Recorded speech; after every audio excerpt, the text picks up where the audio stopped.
Welcome back friends. ये lecture series हमारा biochemistry estimation technique पे होगा और ख़ास तौर पर ये एंड पॉइंट केमिस्ट्री के ऊपर होगा। जब हम ये कोई भी बायोकेमिकल टेस्ट करते हैं तो इसमें मेजर तीन किस्म के टेक्निक्स यूज़ करते हैं कलरीमेट्रिक टेस्ट में। या तो वो एंड पॉइंट केमिस्ट्री है, या फिर काइनेटिक केमिस्ट्री, या फिर fix time kinetics. And point chemistry क्या है? एंड पॉइंट केमिस्ट्री में हम रिएजेंट और सैंपल को मिक्स करते हैं और रिएक्शन को होने देते हैं एक स्पेसिफिक टाइम तक, और उस टाइम के बाद हम रिएक्शन को स्टॉप करते हैं। स्टॉप करने के बाद हम कलर रीडिंग लेते हैं और उससे कम स्टैंडर्ड के साथ कंपेयर करके ये पता लगाते हैं कि उस एनालाइट का कॉन्सेंट्रेशन कितना है। अगर आप लोगों में से किसी ने एलाइजा टेस्ट किया होगा तो आपको याद आएगा कि जब हम पहले एंजाइम डालते हैं, एंजाइम के बाद सबस्ट्रेट डालते हैं और सबस्ट्रेट को कुछ देर के लिए इंक्यूबेट करने देते हैं, इस स्टेज पे कलर डेवलप होता है। ठीक फिक्स टाइम पे, जैसे कि 15 मिनट या 20 मिनट या 30 मिनट, जो भी किट के अनुसार है, उतने टाइम के बाद हम एक स्टॉप सोल्यूशन डालते हैं। स्टॉप सोल्यूशन स्ट्रॉन्ग एसिड होता है जो पीएच को चेंज करके रिएक्शन को बढ़ने से रोक देता है।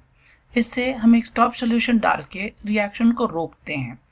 फिर कलर लेकर स्टैंडर्ड के साथ कंपेयर करते हैं कि रिजल्ट पॉजिटिव है या नेगेटिव है, या अगर थायराइड के लिए कर रहे हैं तो थायराइड का कॉन्सेंट्रेशन कितना है। इसमें स्टॉप सोल्यूशन डालते हैं।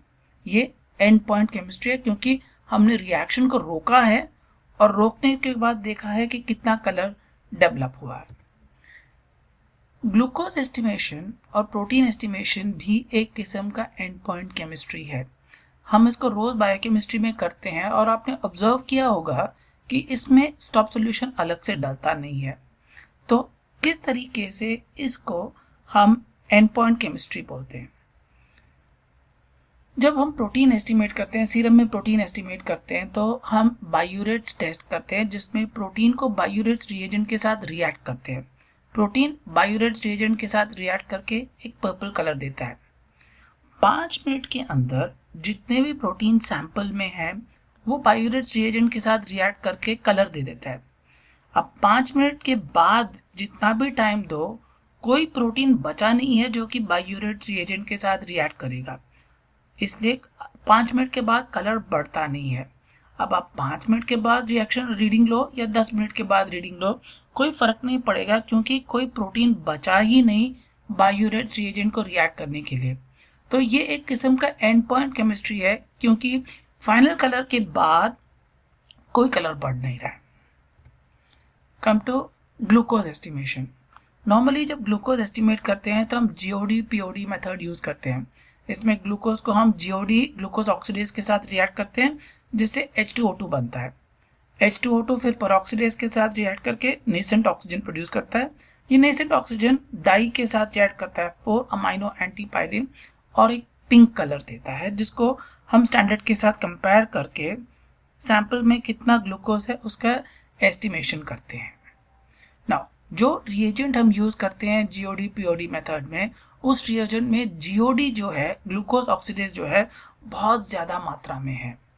अगर कोई ब्लड सैंपल में, प्लाज्मा सैंपल में ग्लूकोज 2000 मिलीग्राम पर डेसीलीटर होगा, तब भी दिए गए 10 मिनट के अंदर जितना भी ग्लूकोज है, इस ग्लूकोज ऑक्सीडेज उसके साथ रिएक्ट करके H2O2 प्रोड्यूस करेगा, जो फाइनल कलर देगा। तो अगर सैंपल, नॉर्मली सैंपल में आप जानते हैं कि ग्लूकोज जो है 500-600 से ज्यादा नहीं होता है, तो जो 10 मिनट के टाइम जो हम इंक्यूबेट करते हैं कलर डेवलप करने के लिए, इस 10 मिनट के अंदर सैंपल में जितना भी ग्लूकोज है सब कंज्यूम होके सब H2O2 प्रोड्यूस करता है, जो फाइनल कलर देता है। तो रिएक्शन अपने आप 5 मिनट के अंदर, 10 मिनट के अंदर बंद हो जाता है। कोई ग्लूकोज नहीं है, कोई H2O2 नहीं बनेगा, कोई H2O2 नहीं बनेगा तो कोई एक्स्ट्रा कलर नहीं आएगा।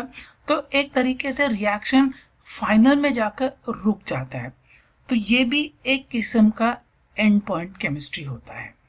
Now to put it very simply, हम सैंपल को लेते हैं, उसमें रिएक्शन मिक्सचर को डालते हैं, रिएजेंट को डालते हैं, रिएक्शन को स्टार्ट करने देते हैं, और ये रिएक्शन को अलाउ चलने देते हैं जब तक कि फुल और फाइनल कलर ना बने। गिवन टाइम के बाद रिएक्शन को रोकना पड़ता है। अगर हम प्रोटीन के हिसाब करेंगे तो उसमें 5 मिनट के अंदर जितना भी प्रोटीन है बायूरेट्स रिएजेंट के साथ रिएक्ट कर लेता है, तो उसके बाद कलर नहीं बनता है। ग्लूकोज ऑक्सीडेज के ऊपर देखेंगे तो ग्लूकोज ऑक्सीडेज एंजाइम इतना ज़्यादा है कि जितना भी ग्लूकोज है सैंपल में उसको वो कंज्यूम हो जाएगा, तो उसके बाद कलर नहीं बढ़ेगा। या जैसे इलाइजा देखते हैं जिसमें कलर बढ़ने का चांस है, तो एक स्टॉप सोल्यूशन डाल के रिएक्शन को रोक देते हैं। चाहे जो भी तरीका हो, रिएक्शन खत्म हो जाता है और इसके आगे कलर बढ़ता नहीं है। उस समय हम रीडिंग लेते हैं और वो रीडिंग जो लेते हैं उसको एक स्टैंडर्ड के साथ कंपेयर करके फाइनल कॉन्सेंट्रेशन करते हैं। This is called and point chemistry.